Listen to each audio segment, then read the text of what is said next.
कभी जीवन में एक क्षण ऐसा आता है जब सब कुछ थम सा जाता है, जब बाहर की दौड़ अचानक अर्थहीन लगने लगती है और भीतर कोई धीमी सी आवाज उठती है जो कहती है कि अगर अभी नहीं रुके, अगर अभी भीतर नहीं झांका तो जीवन यूं ही बीत जाएगा बिना जाने कि असली खजाना कहां था। और उसी क्षण से एक यात्रा शुरू होती है जो बाहर की नहीं भीतर की होती है। एक ऐसी तपस्या जो किसी पहाड़ पर जाकर नहीं बल्कि अपने ही अस्तित्व के गहराई में उतर कर की जाती है। और यही 21 दिन की तपस्या है जो अगर पूरे होश और जागरूकता के साथ जी ली जाए तो यह केवल 21 दिन नहीं रहते बल्कि पूरी जिंदगी की दिशा बदल देने वाली क्रांति बन जाते हैं। क्योंकि असली बदलाव समय की लंबाई में नहीं, चेतना की गहराई में होता है। और जब चेतना बदलती है तो जीवन अपने आप बदलने लगता है। जैसे अंधेरे में दीपक जलते ही सब कुछ स्पष्ट हो जाता है। पहला कदम संकल्प का है, लेकिन यह संकल्प किसी इच्छा या लालसा से नहीं बल्कि एक गहरी समझ से जन्म लेता है कि जो अब तक जिया गया वह अधूरा था, कि जो खोज बाहर की दुनिया में की जा रही थी वह कभी पूरी नहीं हो सकती, क्योंकि जो चाहिए वह भीतर छुपा है। और यह समझ जब भीतर उतरती है तब एक मौन निर्णय होता है कि अब खुद को जानना है, अब खुद के साथ बैठना है, अब भागना बंद करना है। और यही संकल्प तपस्या की शुरुआत है। यह कोई जबरदस्ती नहीं है, यह कोई संघर्ष नहीं है। यह तो जैसे कोई थका हुआ यात्री अंततः रुककर विश्राम करने को तैयार हो गया हो, और इस विश्राम में ही सबसे बड़ी ऊर्जा छुपी होती है। क्योंकि जब तक भागते रहते हैं तब तक खुद से दूर रहते हैं, और जैसे ही रुकते हैं खुद के करीब आना शुरू हो जाता है। धीरे धीरे जागरूकता का पहला स्पर्श होता है, जैसे कोई धुंध हटने लगे, जैसे कोई नींद से जाग रहा हो। और यह जागरूकता किसी प्रयास से नहीं आती बल्कि देखने से आती है। बस देखने से, बिना किसी निर्णय के, बिना किसी बदलाव की कोशिश के, जो है उसे वैसे ही देखने से। और जब देखने की यह कला आती है तो जीवन बदलने लगता है, क्योंकि अब हर क्रिया में होश जुड़ जाता है। हर छोटी छोटी बात में एक नई गहराई आने लगती है। जैसे चलना भी एक ध्यान बन जाता है, सांस लेना भी एक अनुभव बन जाता है। और धीरे धीरे यह स्पष्ट होने लगता है कि असली समस्या बाहर नहीं थी।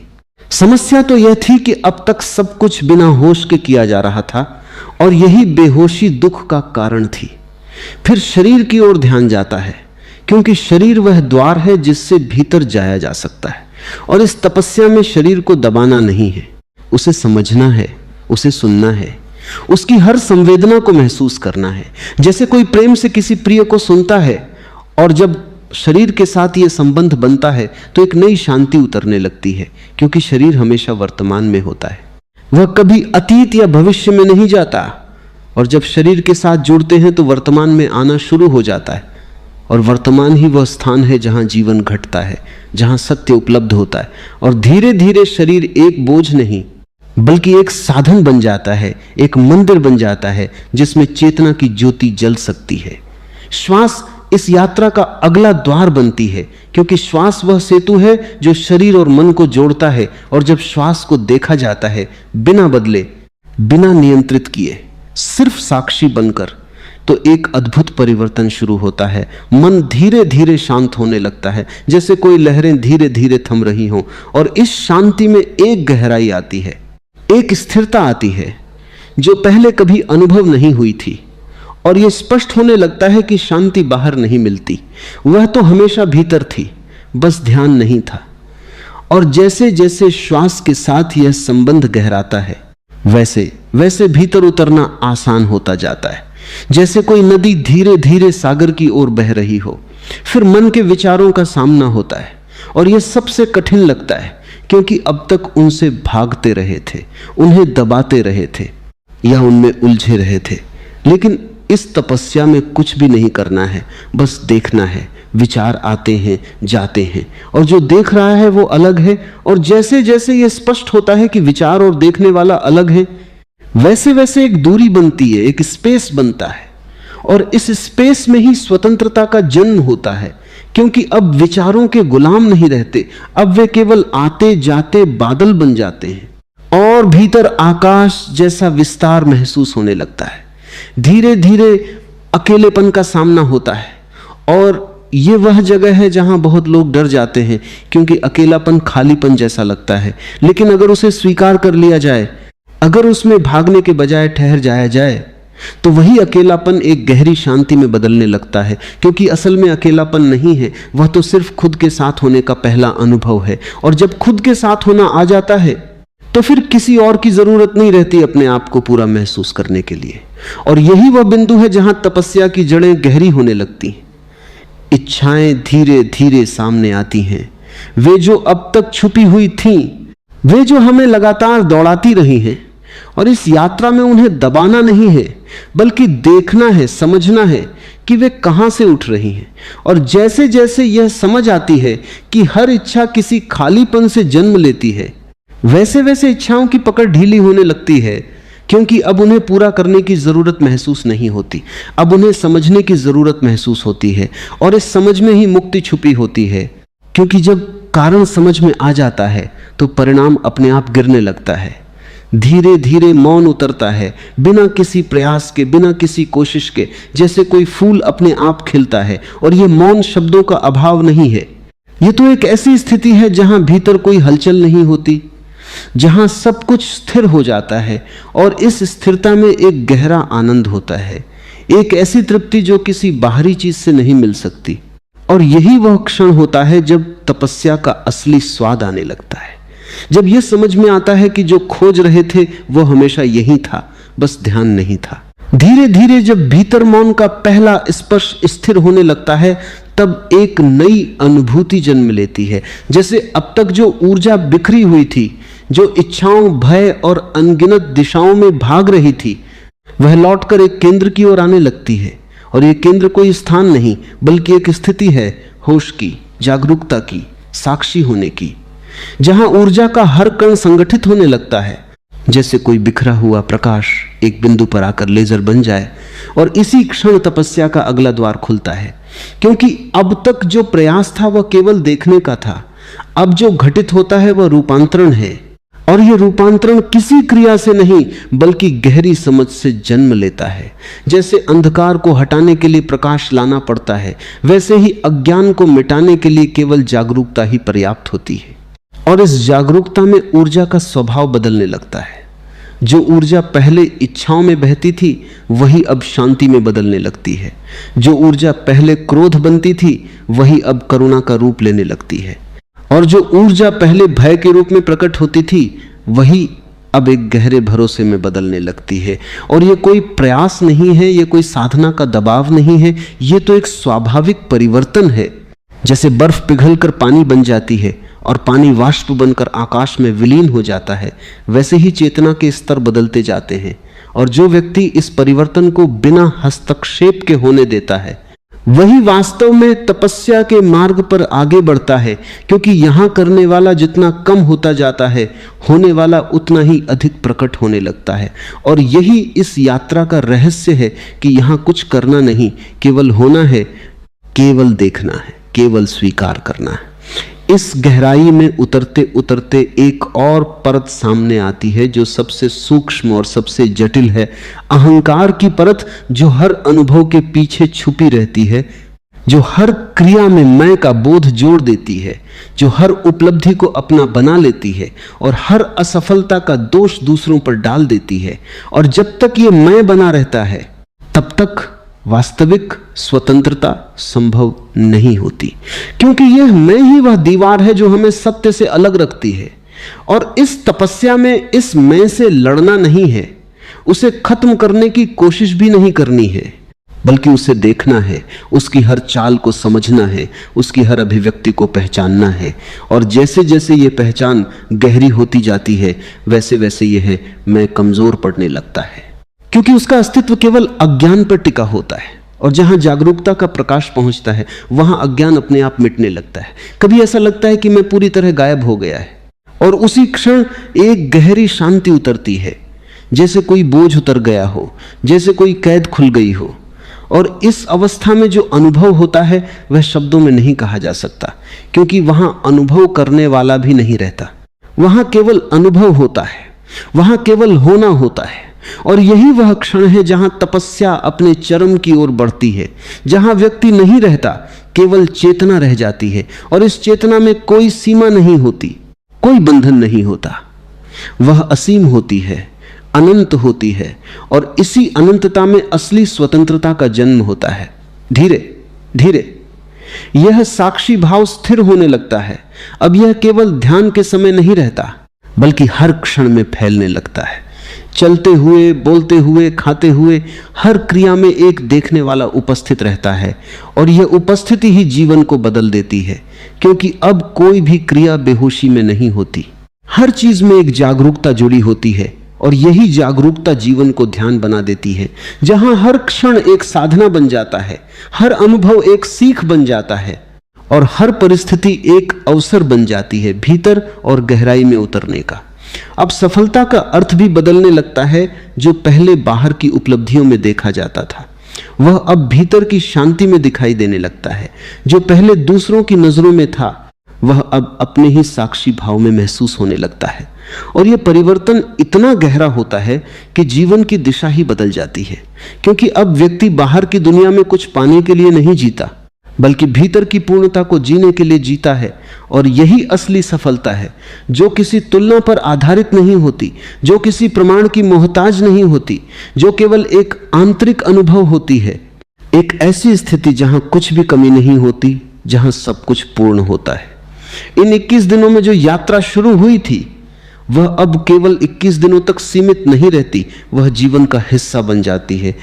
एक ऐसी धारा बन जाती है जो हर क्षण बहती रहती है, और जो व्यक्ति इस धारा में बहना सीख लेता है, वह कभी भटकता नहीं, क्योंकि अब उसके पास कोई लक्ष्य नहीं होता, केवल एक दिशा होती है, भीतर की ओर, गहराई की ओर, मौन की ओर। और इस दिशा में चलते हुए हर क्षण एक नई खोज होती है, हर दिन एक नया जन्म होता है, और हर सांस एक नई शुरुआत बन जाती है। धीरे धीरे यह समझ और भी स्पष्ट होती जाती है कि जीवन को बदलने के लिए किसी बड़ी क्रांति की जरूरत नहीं होती, केवल छोटे छोटे क्षणों में होश लाने की जरूरत होती है।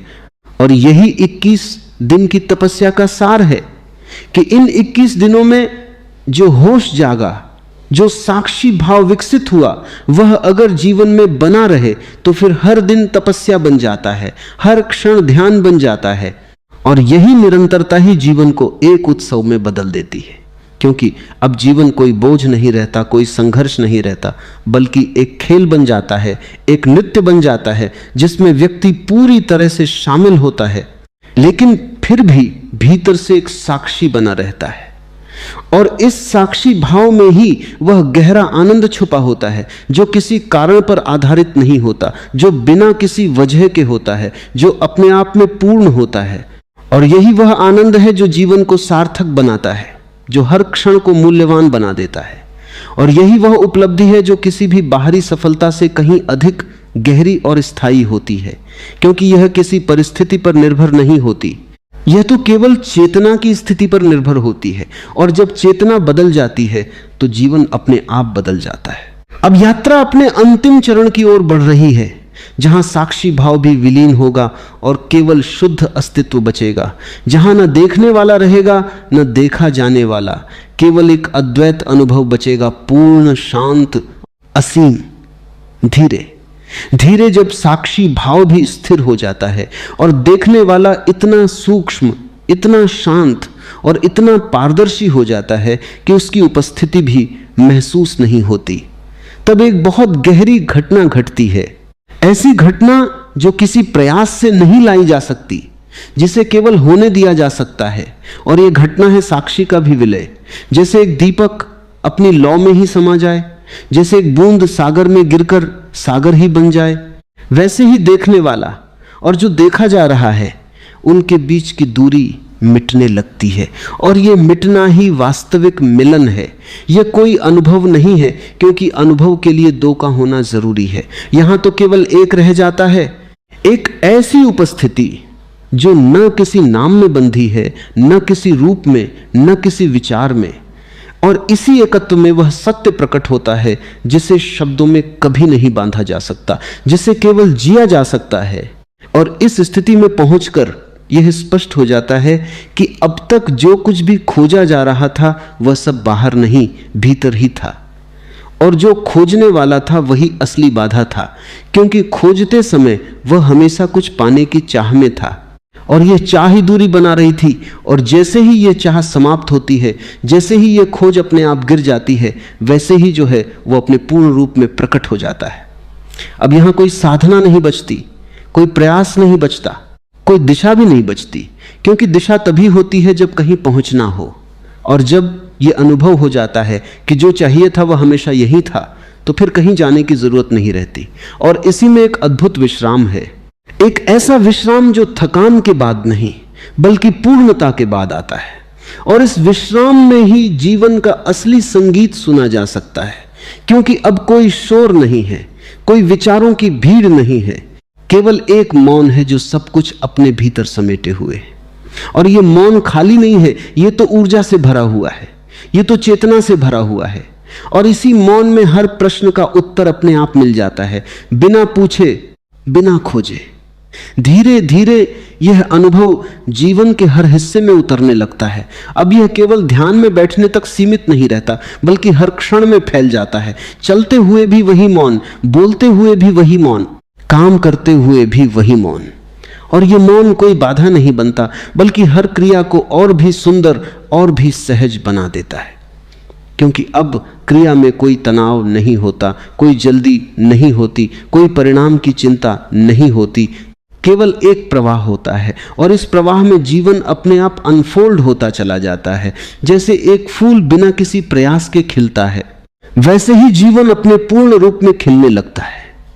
अब जो भी किया जाता है वह किसी कमी को पूरा करने के लिए नहीं, बल्कि उस पूर्णता को व्यक्त करने के लिए किया जाता है जो भीतर अनुभव हो रही है। और यही सबसे बड़ा परिवर्तन है, क्योंकि अब जीवन किसी लक्ष्य की ओर दौड़ नहीं रहा, बल्कि हर क्षण में पूर्ण हो रहा है, हर क्षण में संपूर्ण हो रहा है। और यही वह स्थिति है जहां सफलता का अर्थ पूरी तरह बदल जाता है, क्योंकि अब सफलता किसी उपलब्धि का नाम नहीं है, बल्कि एक अवस्था का नाम है। एक ऐसी अवस्था जहां भीतर कोई द्वंद्व नहीं होता, कोई संघर्ष नहीं होता, केवल एक गहरी शांति और संतोष होता है। इस अवस्था में पहुंचकर यह भी स्पष्ट हो जाता है कि जो 21 दिन की तपस्या थी वह केवल एक द्वार थी, एक शुरुआत थी। असली यात्रा तो अनंत है, क्योंकि चेतना की कोई सीमा नहीं होती। वह हर क्षण और गहराई में जा सकती है, हर क्षण और विस्तार पा सकती है। और यही जीवन का सौंदर्य है कि इसमें कोई अंत नहीं है, कोई अंतिम बिंदु नहीं है, केवल एक निरंतर विस्तार है, एक निरंतर गहराई है। और जो व्यक्ति इस यात्रा में उतर जाता है वह कभी रुकता नहीं, क्योंकि अब रुकने का कोई कारण नहीं होता। अब तो केवल एक आनंद है जो उसे हर क्षण आगे ले जाता है। और यह आगे बढ़ना भी किसी मंजिल की ओर नहीं, बल्कि उसी गहराई की ओर होता है जो हर क्षण और भी रहस्यमयी होती जाती है। अब अहंकार पूरी तरह से विलीन हो चुका है, और उसके साथ ही वह सारी सीमाएं भी समाप्त हो चुकी हैं जो उसे बांधे हुए थी। अब कोई पहचान नहीं है, कोई नाम नहीं है, कोई भूमिका नहीं है, केवल एक शुद्ध अस्तित्व है। और इस अस्तित्व में ही वह स्वतंत्रता है जिसकी खोज हर मनुष्य करता है। और यही वह स्वतंत्रता है जो किसी परिस्थिति पर निर्भर नहीं होती, जो किसी व्यक्ति या वस्तु पर आधारित नहीं होती। यह तो केवल चेतना की अवस्था है। और जब यह अवस्था आ जाती है तो जीवन में कोई बंधन नहीं रहता, कोई डर नहीं रहता, केवल एक गहरा विश्वास होता है कि जो भी है, जैसा भी है, वह पूर्ण है, वह ठीक है। धीरे धीरे यह समझ और भी गहरी होती जाती है कि जीवन को बदलने की कोशिश ही सबसे बड़ी बाधा थी, क्योंकि बदलने की कोशिश में हमेशा एक असंतोष छुपा होता है, एक अस्वीकार छुपा होता है। और जब यह स्वीकार आ जाता है कि जो है वही पर्याप्त है, तभी वास्तविक परिवर्तन संभव होता है। क्योंकि अब कोई विरोध नहीं है, कोई संघर्ष नहीं है, केवल एक सहजता है। और इस सहजता में ही जीवन अपने आप बदलने लगता है, बिना किसी प्रयास के, बिना किसी दबाव के। और यही इस पूरी तपस्या का सार है कि यहां कुछ करना नहीं है, केवल जागना है, केवल देखना है। और जो देखा जाता है वह अपने आप रूपांतरित हो जाता है। अब हर क्षण एक उत्सव बन जाता है, क्योंकि अब कोई अपेक्षा नहीं है, कोई मांग नहीं है, केवल एक कृतज्ञता है, एक आभार है कि जीवन है, कि चेतना है, कि अनुभव है। और इसी आभार में एक गहरा आनंद है, एक ऐसा आनंद जो किसी कारण से नहीं आता, जो बिना किसी वजह के होता है। और यही वो आनंद है जो जीवन को सार्थक बनाता है, जो हर क्षण को एक उपहार बना देता है। और इसी बिंदु पर यह भी स्पष्ट हो जाता है कि असली तपस्या किसी समय सीमा में नहीं बंधी होती, वो तो हर क्षण की जागरूकता में होती है। और अगर यह जागरूकता बनी रहे, अगर यह साक्षी भाव जीवित रहे, तो हर दिन हर पल तपस्या बन जाता है। और यही वह निरंतरता है जो जीवन को एक नई दिशा देती है, जो जीवन को केवल जीने का नहीं बल्कि जानने का, समझने का और अनुभव करने का माध्यम बना देती है। अब केवल एक अंतिम परत शेष है, जहां यह अनुभव भी विलीन हो जाएगा, जहां यह जानने वाला भी समाप्त हो जाएगा और केवल शुद्ध अस्तित्व बचेगा, निर्विचार, निर्विकल्प, पूर्ण। और उसी में तपस्या अपने चरम पर पहुंचती है, उसी में जीवन अपनी अंतिम सच्चाई को प्रकट करता है। धीरे धीरे जब भीतर की यात्रा अपने अंतिम किनारे को छूने लगती है, तब एक ऐसी खामोशी उतरती है जो किसी साधना का परिणाम नहीं लगती, बल्कि जैसे वह हमेशा से थी और अब केवल प्रकट हो रही है, जैसे बादल हट गए हों और आकाश अपने आप दिखने लगा हो। और इस खामोशी में कोई केंद्र नहीं रहता, कोई साधक नहीं रहता, कोई पाने वाला नहीं रहता, केवल एक शुद्ध उपस्थिति रह जाती है, जो न भीतर है न बाहर, जो न समय में है न समय के पार, जो बस है अपने आप में पूर्ण, अपने आप में संतुष्ट। और इस बस होने में ही वह रहस्य छुपा है जिसे शब्द कभी नहीं पकड़ पाए, जिसे विचार कभी समझ नहीं पाए, क्योंकि यह समझ का विषय नहीं है, यह तो केवल अनुभव का विसर्जन है, जहां अनुभव करने वाला भी समाप्त हो जाता है और केवल अनुभव की निरंतरता रह जाती है, बिना किसी सीमा के, बिना किसी रुकावट के। अब जो कुछ भी घट रहा है वह किसी मैं के कारण नहीं हो रहा, बल्कि जैसे जीवन स्वयं अपने आप को जी रहा है, जैसे अस्तित्व स्वयं अपनी धुन में बह रहा है। और इस बहाव में कोई प्रतिरोध नहीं है, कोई चुनाव नहीं है, केवल एक सहज स्वीकृति है। और यह स्वीकृति कोई मानसिक निर्णय नहीं है, यह तो उस गहरी समझ से जन्मी है जहां यह देखा जा चुका है कि विरोध ही पीड़ा है और स्वीकृति ही शांति है। और जब यह समझ इतनी गहरी हो जाती है कि वो विचार नहीं रहती बल्कि अस्तित्व का हिस्सा बन जाती है, तब जीवन एक निरंतर ध्यान बन जाता है, जहां कुछ भी अलग नहीं है, जहां हर क्रिया, हर अनुभूति उसी मौन का विस्तार बन जाती है। अब समय का अर्थ बदल जाता है, क्योंकि जो भीतर अनुभव हो रहा है वह अतीत या भविष्य से बंधा नहीं है, वह केवल इस क्षण में है। और यह क्षण भी कोई बिंदु नहीं बल्कि एक अनंत विस्तार है जिसमें सब कुछ समाया हुआ है। और जब इस विस्तार में जीना शुरू होता है, तब 21 दिन, 21 वर्ष या पूरा जीवन सब एक ही धारा में बहने लगते हैं, क्योंकि अब समय की गणना नहीं होती, अब केवल चेतना की गहराई मायने रखती है। और ये गहराई हर क्षण उपलब्ध है, हर सांस में उपलब्ध है, बस देखने की जरूरत है, बस जागने की जरूरत है। अब यह भी स्पष्ट हो जाता है कि सफलता कोई अंत नहीं है, कोई मंजिल नहीं है, बल्कि यह एक निरंतर खिलने की प्रक्रिया है। जैसे एक फूल हर दिन थोड़ा थोड़ा खुलता है और कभी पूरी तरह बंद नहीं होता, वैसे ही चेतना भी हर क्षण नए आयाम खोलती रहती है। और इस खुलने में ही आनंद है, इस खुलने में ही जीवन का रस है। और जो व्यक्ति इस रस को चख लेता है, उसके लिए बाहर की सफलताएं अपना आकर्षण खो देती हैं, क्योंकि अब जो मिल रहा है वह कहीं अधिक गहरा, कहीं अधिक सच्चा है। अब ऊर्जा पूरी तरह रूपांतरित हो चुकी है, वह जो पहले बिखरी हुई थी अब एक शांत प्रकाश बन गई है, एक ऐसी रोशनी जो जलती नहीं बस प्रकाशित करती है। और इस प्रकाश में जीवन के हर कोने स्पष्ट हो जाते हैं, कोई अंधेरा नहीं बचता, कोई छुपाव नहीं बचता। और इस स्पष्टता में ही वह स्वतंत्रता है जो हर बंधन को तोड़ देती है, क्योंकि बंधन केवल अज्ञान के कारण थे, और जहां ज्ञान का प्रकाश है वहां बंधन अपने आप गिर जाते हैं। अब कोई साधना करने की जरूरत नहीं रह जाती, क्योंकि जीवन स्वयं साधना बन चुका है। हर सांस ध्यान है, हर कदम जागरूकता है, हर क्षण एक साक्षी भाव में डूबा हुआ है। और यह साक्षी भाव भी अब अलग नहीं है, यह तो अस्तित्व का स्वभाव बन चुका है। और इसी स्वभाव में एक गहरी सहजता है, एक ऐसी सरलता जो किसी बनावट से नहीं आई बल्कि सब बनावटों के गिर जाने से प्रकट हुई है। और यह सरलता ही वह द्वार है जहां से जीवन अपनी सबसे सुंदर अभिव्यक्ति करता है। अब कोई प्रश्न नहीं बचते, क्योंकि प्रश्न तभी होते हैं जब उत्तर बाहर खोजे जा रहे हों, और जब यह अनुभव हो जाता है कि जो भी जानना था वो भीतर ही प्रकट हो चुका है, तब प्रश्न अपने आप गिर जाते हैं। जैसे कोई बच्चा खेल में ही समझ जाए कि जिसे वह ढूंढ रहा था वो उसके हाथ में ही था। और इस समझ में एक मुस्कान है, एक हल्कापन है, एक ऐसी निश्चिंतता है जो किसी भी परिस्थिति से नहीं हिलती।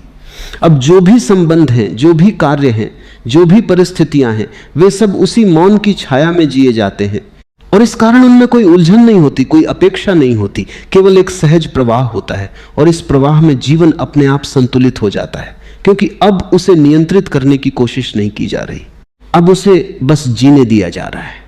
और जब जीवन को जीने दिया जाता है तब वह अपने सबसे सुंदर रूप में खिलता है। अब यह भी स्पष्ट हो जाता है कि तपस्या का अर्थ कभी भी कठोरता नहीं था, कभी भी संघर्ष नहीं था। तपस्या का अर्थ तो केवल इतना था कि हर क्षण में होश बना रहे, हर क्षण में जागरूकता बनी रहे। और यही 21 दिन की तपस्या का असली रहस्य है कि यह 21 दिन केवल एक शुरुआत है, एक झलक है उस जीवन की जो पूरी तरह जागरूकता में जिया जा सकता है।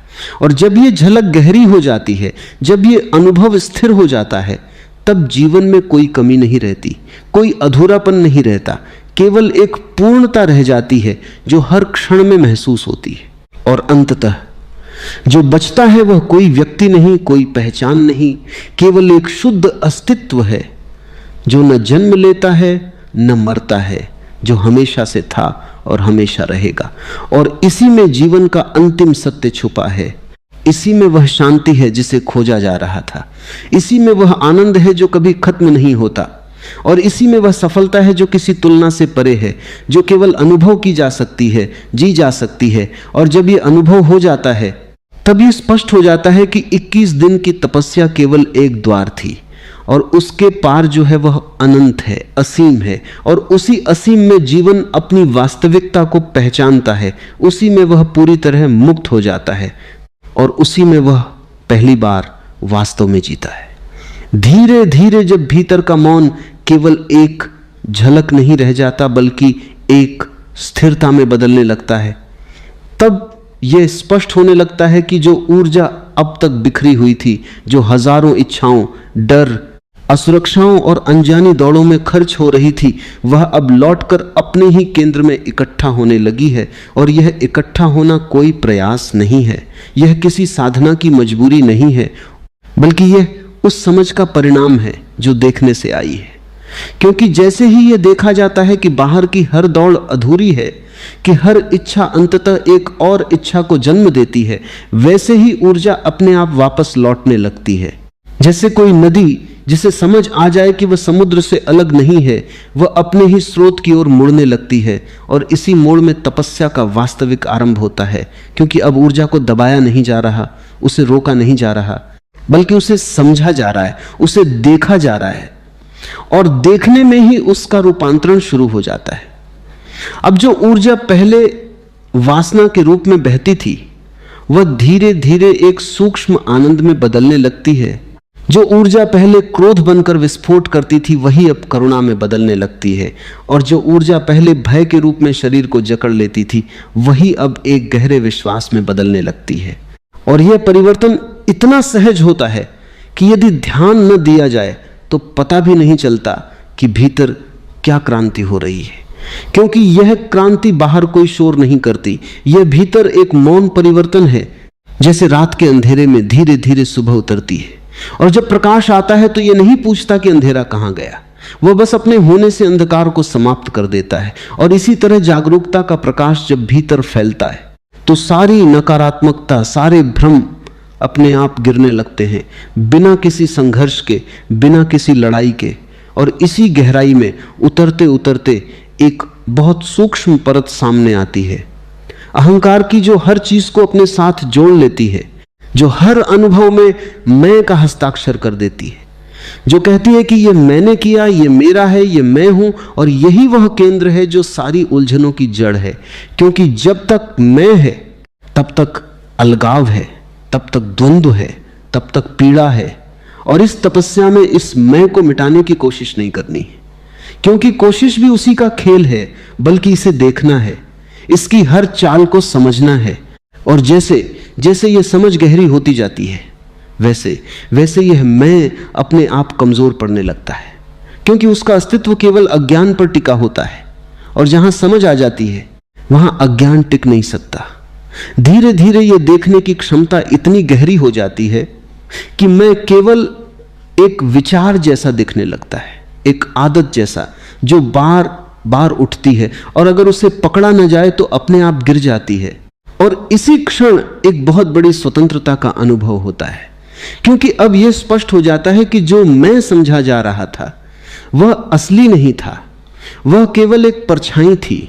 और जैसे ही यह परछाई देखी जाती है वह मिटने लगती है, और उसके पीछे जो बचता है वह एक शुद्ध उपस्थिति है, एक ऐसा होना जिसमें कोई नाम नहीं है, कोई रूप नहीं है, केवल एक साक्षी है जो सब कुछ देख रहा है लेकिन किसी से जुड़ा नहीं है। अब यह साक्षी भाव धीरे धीरे हर क्षण में उतरने लगता है। अब यह केवल ध्यान में बैठने तक सीमित नहीं रहता, बल्कि चलते हुए, बोलते हुए, काम करते हुए हर क्रिया में यह देखने वाला उपस्थित रहता है। और यह उपस्थिति ही जीवन को बदल देती है, क्योंकि अब कोई भी क्रिया बेहोशी में नहीं होती, हर चीज में एक स्पष्टता होती है, एक होश होता है। और यही होश जीवन को ध्यान में बदल देता है, जहां हर क्षण एक साधना बन जाता है, हर अनुभव एक दर्पण बन जाता है जिसमें स्वयं को देखा जा सकता है। अब सफलता का अर्थ भी धीरे धीरे बदलने लगता है। जो पहले बाहर की उपलब्धियों में दिखता था वह अब भीतर की शांति में दिखाई देने लगता है। जो पहले दूसरों की नजरों में था वह अब अपने ही साक्षी भाव में महसूस होने लगता है। और यह परिवर्तन इतना गहरा होता है कि जीवन की दिशा ही बदल जाती है, क्योंकि अब व्यक्ति बाहर कुछ पाने के लिए नहीं जीता, बल्कि भीतर की पूर्णता को जीने के लिए जीता है। और यही असली सफलता है, जो किसी तुलना पर आधारित नहीं होती, जो किसी प्रमाण की जरूरत नहीं रखती, जो केवल एक अनुभव होती है, एक ऐसी स्थिति जहां कुछ भी कमी नहीं होती, जहां सब कुछ पूर्ण होता है। अब यह 21 दिन की तपस्या केवल एक अभ्यास नहीं रहती, यह एक जीवन शैली बन जाती है, एक ऐसी धारा जो हर क्षण बहती रहती है। और जो व्यक्ति इस धारा में बहना सीख लेता है वह कभी भटकता नहीं, क्योंकि अब उसके पास कोई लक्ष्य नहीं होता, केवल एक दिशा होती है, भीतर की ओर, गहराई की ओर, मौन की ओर। और इस दिशा में चलते हुए हर क्षण एक नई खोज होती है, हर दिन एक नया जन्म होता है, और हर सांस एक नई शुरुआत बन जाती है।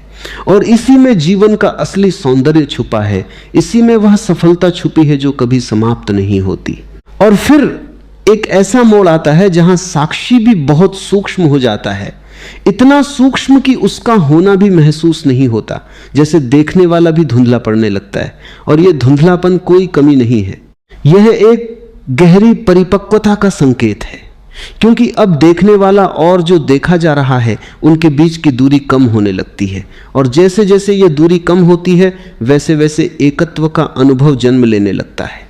और यह अनुभव शब्दों में नहीं बांधा जा सकता, क्योंकि शब्द हमेशा द्वैत में होते हैं, यह और वह, मैं और तुम, देखने वाला और देखा जाने वाला। लेकिन यहां द्वैत नहीं बचता, यहां केवल एक रह जाता है, एक ऐसा होना जो सब कुछ समेटे हुए है। और इस एक में ही वह रहस्य छुपा है जिसे लोग सत्य, परमात्मा या अस्तित्व कहते हैं। अब यहां कोई अनुभव करने वाला नहीं बचता, केवल अनुभव की निरंतरता रह जाती है। जैसे कोई नदी समुद्र में गिरकर अपनी पहचान खो देती है, लेकिन उसी खोने में वह अपने असली स्वरूप को पा लेती है, वैसे ही जब साक्षी भी विलीन हो जाता है तब जो बचता है वह कोई व्यक्ति नहीं होता, वह केवल चेतना होती है। इनके समुद्र में गिरकर केवल कांकार को देती है, ये समुद्र में गिरकर केवल कांकार को देती है, केवल कांकार को देती है। एक ऐसी चेतना जो सीमित नहीं है, जो किसी शरीर में कैद नहीं है, जो किसी विचार से बंधी नहीं है। और इसी चेतना में वह स्वतंत्रता है जिसकी खोज हर मनुष्य करता है, लेकिन जिसे वह बाहर ढूंढता रहता है। अब जीवन पूरी तरह बदल जाता है, लेकिन यह बदलाव बाहर से नहीं दिखता, क्योंकि बाहर सब कुछ वैसा ही रह सकता है, वही काम, वही लोग, वही परिस्थितियां, लेकिन भीतर सब कुछ बदल चुका होता है। क्योंकि अब जो जी रहा है वह कोई नहीं, अब केवल जीवन जी रहा है, और इस जीने में कोई संघर्ष नहीं है, कोई द्वंद्व नहीं है, केवल एक सहज प्रवाह है। जैसे हवा बहती है, जैसे नदी बहती है, वैसे ही जीवन बहता है, बिना किसी रुकावट के, बिना किसी दिशा के। और इस बहाव में एक गहरा आनंद है, एक ऐसा आनंद जो किसी कारण पर आधारित नहीं है। अब यह भी स्पष्ट हो जाता है कि तपस्या का अर्थ कभी भी खुद को कष्ट देना नहीं था, कभी भी खुद से लड़ना नहीं था, बल्कि तपस्या का अर्थ था खुद को पूरी तरह देखना, खुद को पूरी तरह समझना, और इस समझ में ही वह रूपांतरण छुपा था जो अब प्रकट हो चुका है। और यही वह क्षण है जहां यह समझ आती है कि 21 दिन केवल एक शुरुआत थे। असली तपस्या तो हर क्षण में है, हर सांस में है, हर जागरूक पल में है।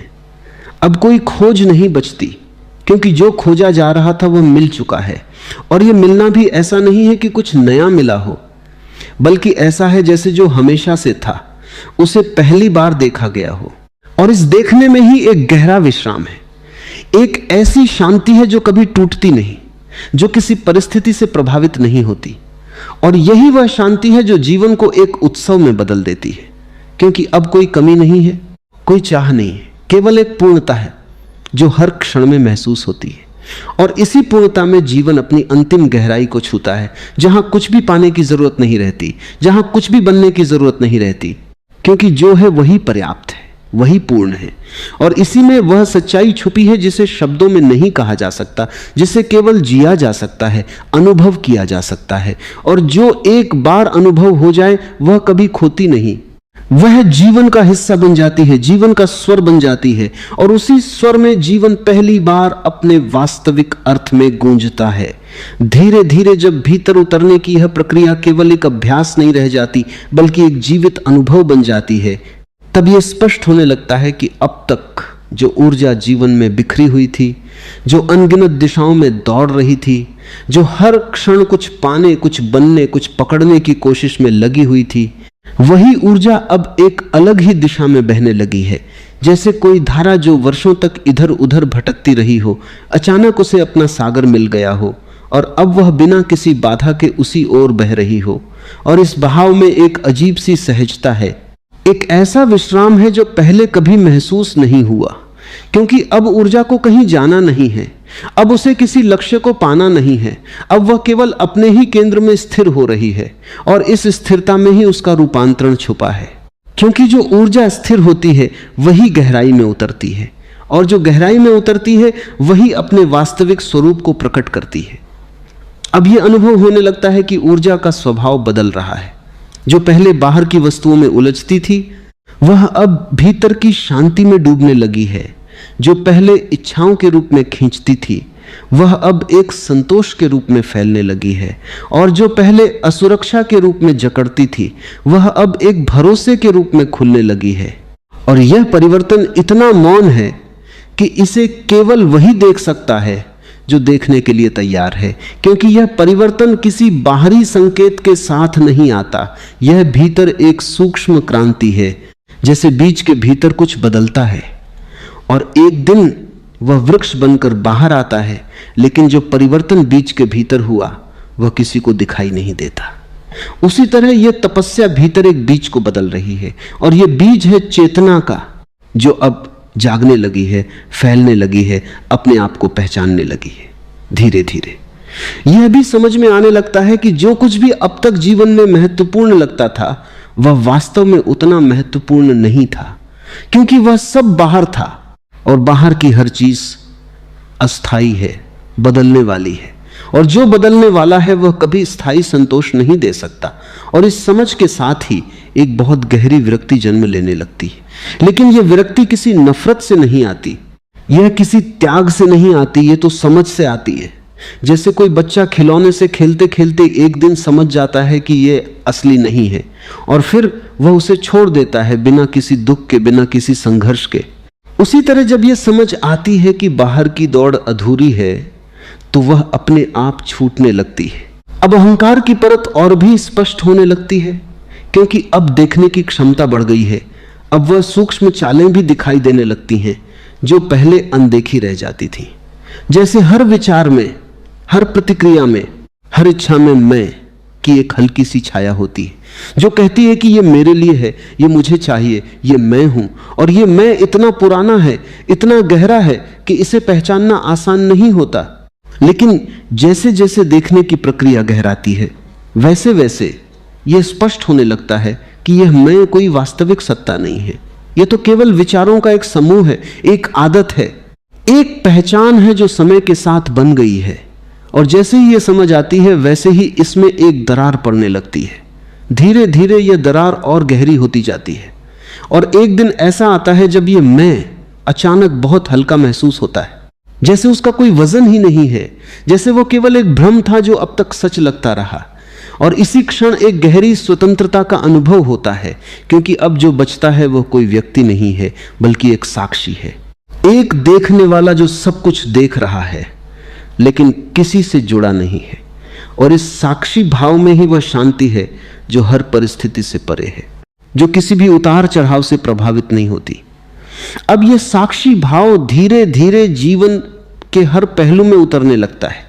अब यह केवल ध्यान का हिस्सा नहीं है, बल्कि यह हर क्षण में उपस्थित है।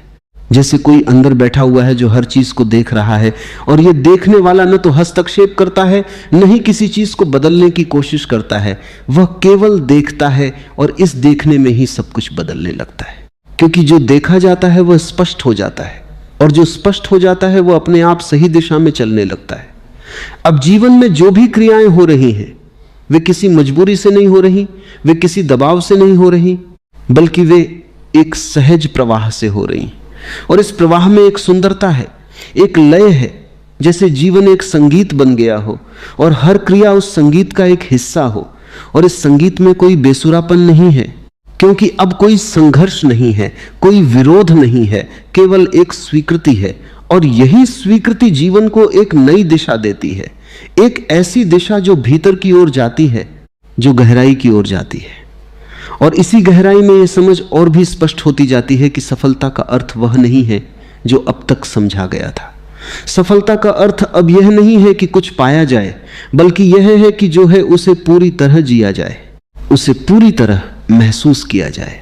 और इस अनुभव में ही वह पूर्णता है जो हर मनुष्य खोज रहा है।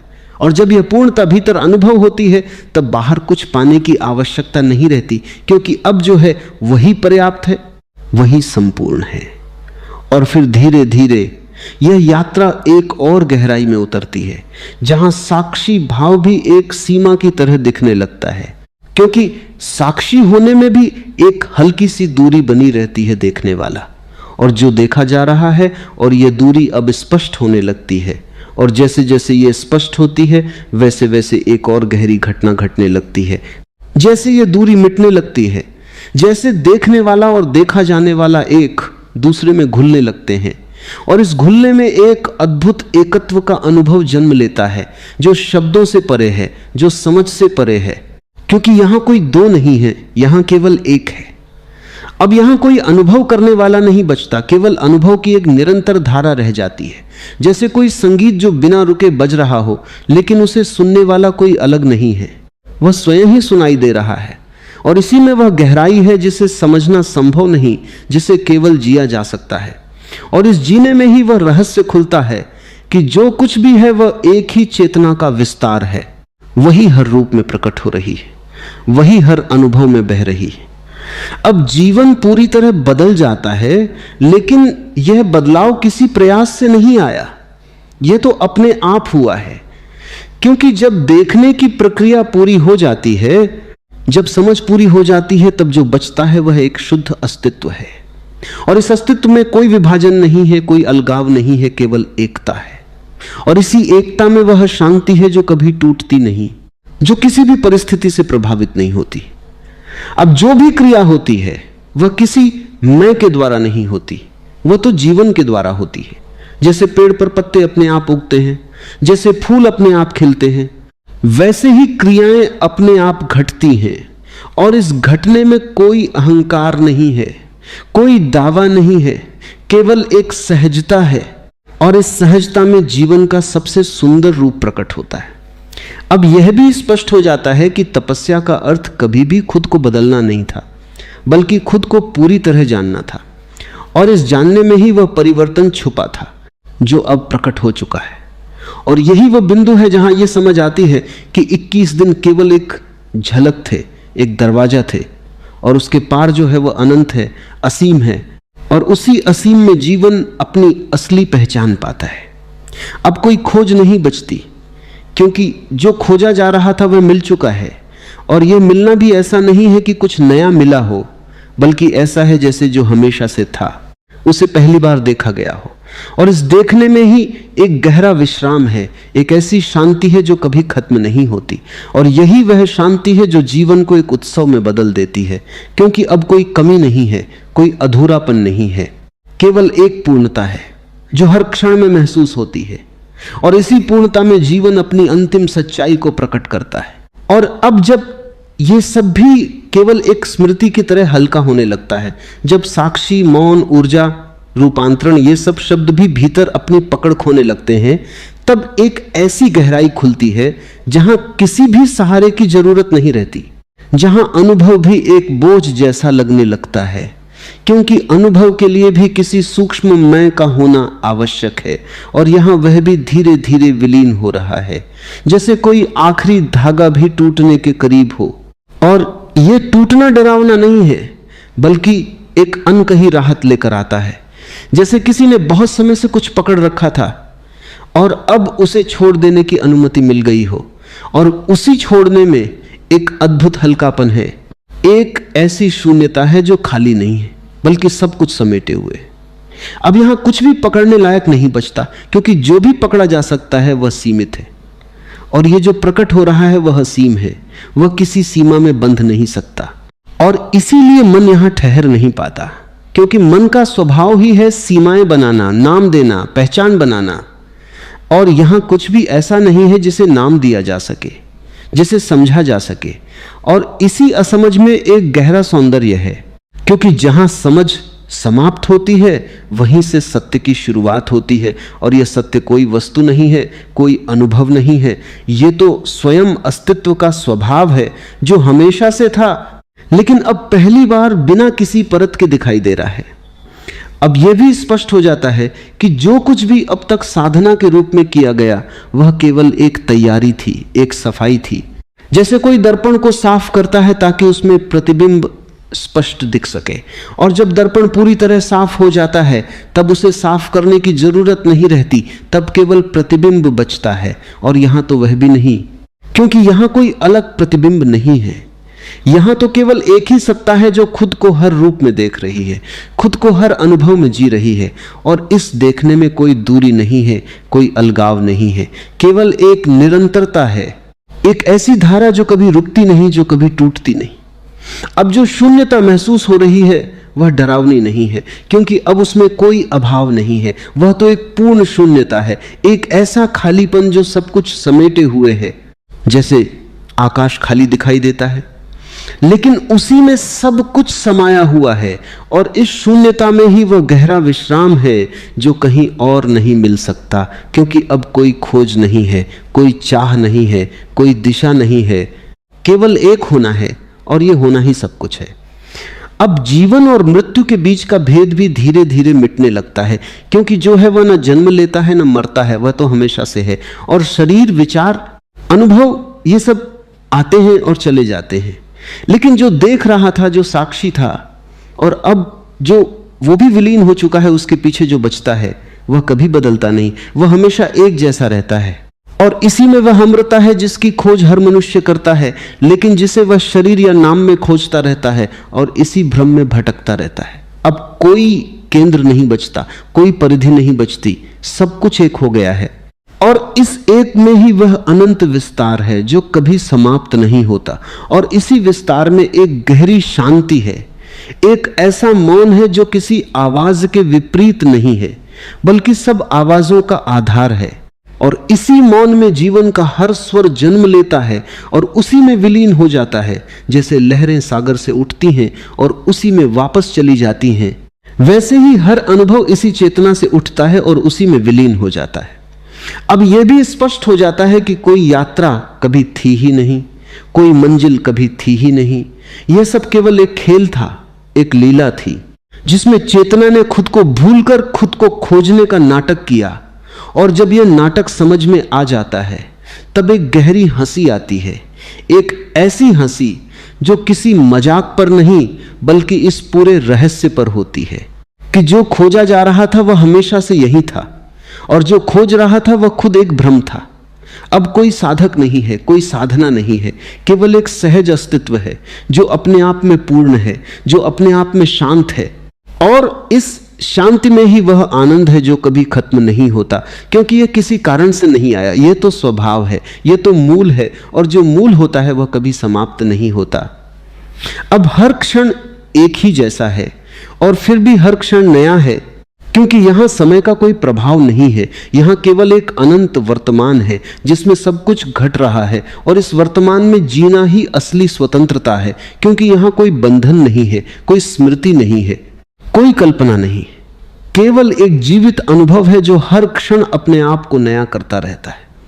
और इसी गहराई में यह अंतिम समझ उतरती है कि 21 दिन की तपस्या केवल एक संकेत थी, एक आमंत्रण था उस अनंत की ओर जो हमेशा से भीतर मौजूद था और जो अब पूरी तरह प्रकट हो चुका है। और इस प्रकट होने में कोई शोर नहीं है, कोई घोषणा नहीं है, केवल एक मौन है, गहरा, असीम और पूर्ण।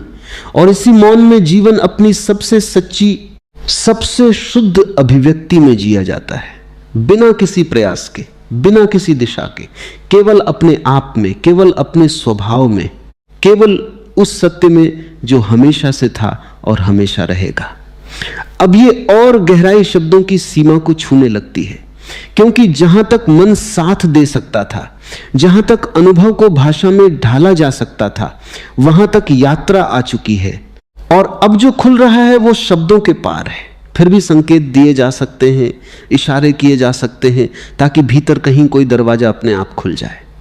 क्योंकि यह यात्रा समझने की नहीं, पिघलने की है, यह जानने की नहीं, मिटने की है। और इस मिटने में ही वह रहस्य छुपा है जिसे जीवन भर खोजा जाता है। धीरे धीरे यह अनुभव और भी सूक्ष्म होता जाता है कि जो हो रहा है वह किसी के द्वारा नहीं हो रहा। और यह बात अब केवल एक विचार नहीं रह जाती, यह प्रत्यक्ष अनुभव बन जाती है। जैसे हर क्रिया अपने आप घट रही है, हर श्वास अपने आप चल रही है, हर धड़कन अपने आप हो रही है। और यहां तक कि जो जागरूकता है, जो देखने की प्रक्रिया है, वह भी किसी के द्वारा नहीं की जा रही, वह भी अपने आप घट रही है। और जब यह स्पष्ट हो जाता है तब एक बहुत गहरा विश्राम उतरता है, क्योंकि अब कोई बोझ नहीं बचता, अब कुछ भी करने की जिम्मेदारी नहीं रहती, क्योंकि करने वाला ही नहीं है। और जहां करने वाला नहीं है वहां केवल होना बचता है, और यही होना सबसे गहरी शांति है। अब यह भी दिखने लगता है कि मन हमेशा कुछ पकड़ना चाहता है, चाहे वह अनुभव हो, चाहे वह शांति हो, चाहे वह मौन ही क्यों ना हो, मन उसे भी पकड़कर एक उपलब्धि बना लेना चाहता है। लेकिन यहां एक सूक्ष्म समझ जन्म लेती है कि जैसे ही कुछ पकड़ा जाता है वह सीमित हो जाता है, और जो सीमित है वह सत्य नहीं हो सकता। और इसी समझ में पकड़ अपने आप ढीली पड़ने लगती है, और जब पकड़ पूरी तरह छूट जाती है तब जो बचता है वह न पकड़ा जा सकता है, न खोया जा सकता है, क्योंकि वह कोई वस्तु नहीं है, वह तो स्वयं अस्तित्व है। अब जो शून्यता है वह केवल एक खालीपन नहीं है, वह एक जीवित शून्यता है, एक ऐसी उपस्थिति है जो दिखती नहीं, लेकिन सब कुछ उसी में प्रकट हो रहा है। जैसे आकाश स्वयं दिखाई नहीं देता, लेकिन सब कुछ उसी में घटता है। और इस शून्यता में एक अजीब सी ताजगी है, एक ऐसी नयापन है जो हर क्षण को नया बना देता है, क्योंकि यहां स्मृति का बोझ नहीं है, यहां अतीत का कोई निशान नहीं है। हर क्षण बिल्कुल ताजा है, बिल्कुल नया है, जैसे अभी अभी जन्मा हो। अब यह भी अनुभव होता है कि जो अब तक भीतर और बाहर का भेद था वह धीरे धीरे मिट रहा है, क्योंकि जो देख रहा था और जो देखा जा रहा था दोनों एक ही चेतना के रूप हैं, और जब ये स्पष्ट हो जाता है तब कोई सीमा नहीं बचती, कोई दीवार नहीं बचती, और ये अनुभव इतना व्यापक होता है कि उसमें सब कुछ समा जाता है। ध्वनि, शांति, गति, स्थिरता, सब कुछ उसी एक में विलीन हो जाता है। अब यहां तक आते आते यह भी दिखने लगता है कि जीवन को समझने की जो कोशिश थी वही सबसे बड़ी बाधा थी, क्योंकि समझ हमेशा अतीत से आती है और सत्य हमेशा वर्तमान में होता है। और जब यह समझ गिर जाती है तब एक सीधा अनुभव बचता है जो किसी व्याख्या की जरूरत नहीं रखता, जो अपने आप में पूर्ण है। और यही प्रत्यक्षता ही वह द्वार है जहां से जीवन पहली बार बिना किसी परत के देखा जाता है। अब यह भी स्पष्ट हो जाता है कि जो कुछ भी अब तक मेरा कहा जाता था, मेरा शरीर, मेरा मन, मेरे विचार, वह सब केवल एक धारणा थी, क्योंकि अब यह अनुभव हो रहा है कि सब कुछ अपने आप हो रहा है और इस अपने आप में कोई केंद्र नहीं है, कोई मालिक नहीं है, केवल एक प्रवाह है। और इस प्रवाह में ही वह स्वतंत्रता है, क्योंकि अब कोई बंधन नहीं है, कोई पकड़ नहीं है, केवल एक सहजता है। अब यह सहजता इतनी गहरी हो जाती है कि उसमें कोई प्रयास नहीं बचता, यहां तक कि जागरूक रहने का प्रयास भी नहीं बचता, क्योंकि जागरूकता अब कोई क्रिया नहीं है, वो तो स्वभाव बन गई है। जैसे आंख देखने के लिए प्रयास नहीं करती, वह बस देखती है, वैसे ही चेतना अब बिना किसी प्रयास के जागरूक है। और इसी में वह सहज ध्यान है जो किसी तकनीक से नहीं आता, जो किसी अभ्यास से नहीं आता। वह तो तब प्रकट होता है जब सब अभ्यास गिर जाते हैं। अब इस गहराई में एक और अद्भुत बात घटती है कि आनंद अब किसी अनुभव का परिणाम नहीं रह जाता, वह तो स्वयं अस्तित्व का गुण बन जाता है। एक ऐसा आनंद जो किसी कारण से नहीं है, जो बिना किसी वजह के है। और यही कारणहीन आनंद ही सबसे सच्चा है, क्योंकि जो कारण से आता है वह कारण के साथ चला भी जाता है, लेकिन जो बिना कारण के है वह स्थायी है, वह हमेशा है। अब यहां एक बहुत सूक्ष्म समझ और जन्म लेती है कि कोई भी अवस्था अंतिम नहीं है, क्योंकि जैसे ही किसी अवस्था को अंतिम माना जाता है वह एक सीमा बन जाती है और सत्य किसी सीमा में बंध नहीं सकता। और इसी समझ में हर अनुभव को आने और जाने दिया जाता है बिना उसे पकड़ने की कोशिश किए, और इसी प्रवाह में ही वह अनंत खुलता है जो किसी एक अनुभव में सीमित नहीं है। अब यह भी स्पष्ट हो जाता है कि मृत्यु का भय केवल इसलिए था क्योंकि पहचान शरीर से जुड़ी हुई थी, लेकिन अब जब यह पहचान गिर गई है तब मृत्यु का कोई अर्थ नहीं बचता, क्योंकि जो है वह न जन्मा था न मरेगा, वह तो हमेशा से है। और यही समझ एक गहरी निर्भयता लेकर आती है, एक ऐसा साहस जो किसी परिस्थिति पर निर्भर नहीं है। अब इस अवस्था में जीवन एक लीला जैसा लगने लगता है, एक खेल जैसा जिसमें सब कुछ घट रहा है लेकिन कोई गंभीरता नहीं है, क्योंकि अब कोई व्यक्तिगत दांव नहीं है, कोई हार जीत नहीं है, केवल एक अनुभव है जो आता है और चला जाता है। और इस खेल को देखते हुए एक गहरी मुस्कान बनी रहती है, क्योंकि अब सब कुछ स्पष्ट है, सब कुछ पारदर्शी है। अब अंततः जो बचता है वह कुछ भी नहीं है और वही सब कुछ है। एक ऐसी शून्यता जो पूर्ण है, एक ऐसा मौन जो जीवित है, एक ऐसा अस्तित्व जो किसी भी परिभाषा में नहीं आता। और इसी में तपस्या अपने चरम पर पहुंचती है, क्योंकि अब कुछ भी करने को नहीं बचा, कुछ भी पाने को नहीं बचा, केवल वही बचा है जो हमेशा से था, शुद्ध, शांत, असीम। और यही अंतिम सत्य है कि यात्रा कभी थी ही नहीं, केवल एक सपना था, और अब वह सपना समाप्त हो चुका है। और जो जागा है वह कभी सोया ही नहीं था, वह हमेशा जागृत था। बस अब यह स्पष्ट हो गया है, और इस स्पष्टता में ही वह पूर्णता है, वही सफलता है जो न समय से बंधी है न किसी उपलब्धि से, बल्कि केवल इस जागरण से, इस मौन से, इस असीम से। अब जहां यह सब भी धीरे धीरे विलीन होने लगता है, जहां मौन भी कोई अनुभव नहीं रह जाता, जहां शून्यता भी कोई अवस्था नहीं रह जाती, वहां एक ऐसी परत खुलती है जिसे समझने की कोई संभावना नहीं, क्योंकि समझने वाला ही अब अनुपस्थित है। और यही अनुपस्थिति सबसे बड़ा द्वार है, क्योंकि जब तक कोई देखने वाला था तब तक एक सूक्ष्म दूरी बनी हुई थी, चाहे वह कितनी ही पवित्र क्यों न हो। लेकिन अब जब वह भी नहीं रहा तब केवल वह बचता है जो कभी आया ही नहीं था, इसलिए कभी जा भी नहीं सकता।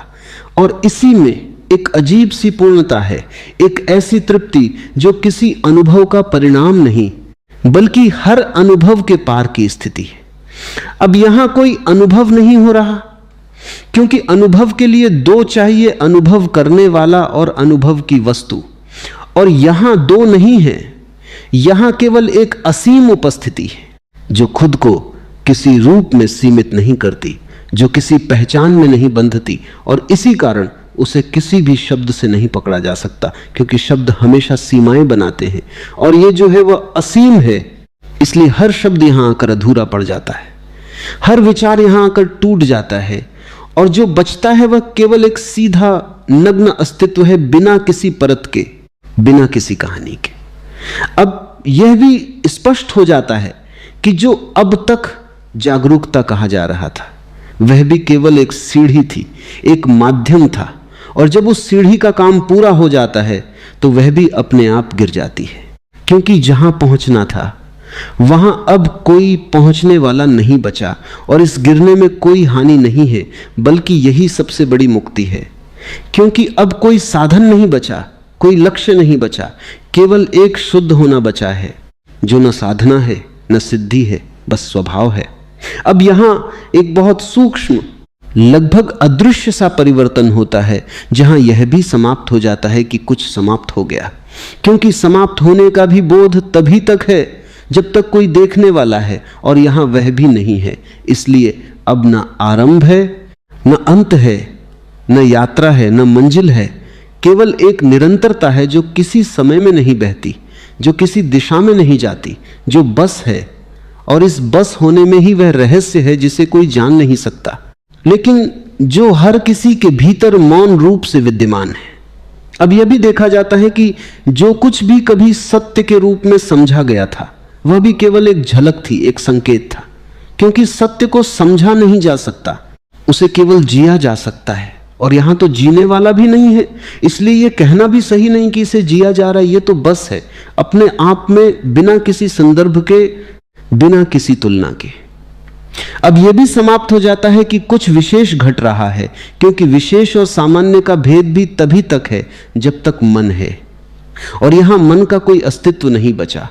इसलिए अब हर क्षण वही है, हर क्षण एक जैसा है, और फिर भी हर क्षण बिल्कुल नया है, क्योंकि यहां कोई स्मृति नहीं है जो उसे पुराना बनाए, कोई कल्पना नहीं है जो उसे भविष्य से जोड़े, केवल एक शुद्ध वर्तमान है जो किसी क्षण में नहीं बंधा बल्कि हर क्षण का आधार है। अब यहां एक और गहरी समझ उतरती है कि जो कुछ भी कभी खोजा गया वह कभी खोया ही नहीं था, और जो खोज रहा था वह भी एक कल्पना थी। और इस समझ में कोई आश्चर्य नहीं है, कोई छौंक नहीं है, क्योंकि यहां प्रतिक्रिया भी समाप्त हो चुकी है। केवल एक शांत स्वीकृति है जो किसी निर्णय से नहीं आई, बल्कि इस प्रत्यक्षता से आई है कि सब कुछ हमेशा से ऐसा ही था। अब यह भी नहीं कहा जा सकता कि मैं हूं, क्योंकि मैं का कोई अर्थ नहीं बचा, और हूं का भी कोई संदर्भ नहीं बचा, क्योंकि होने और न होने का भेद भी मन का ही खेल था, और यहां वह खेल समाप्त हो चुका है। इसलिए जो है उसे किसी भी रूप में व्यक्त करना असंभव है, और फिर भी वह हर रूप में प्रकट हो रहा है, हर अनुभव में, हर ध्वनि में, हर मौन में। अब यह भी नहीं बचता कि कुछ जाना जा चुका है, क्योंकि जानने वाला ही नहीं है, और जो है वह जानने की वस्तु नहीं है, वह तो स्वयं ज्ञान का स्रोत है, और इसी कारण वह कभी खो नहीं सकता, कभी छूट नहीं सकता, क्योंकि उसे पकड़ने की जरूरत ही नहीं है, वह तो पहले से ही है, हमेशा से। अब यहां तक आते आते सब कुछ इतना सरल हो जाता है कि उसमें कोई जटिलता नहीं बचती, कोई रहस्य नहीं बचता, क्योंकि रहस्य भी तभी तक है जब तक उसे सुलझाने वाला है, और यहां वह भी नहीं है।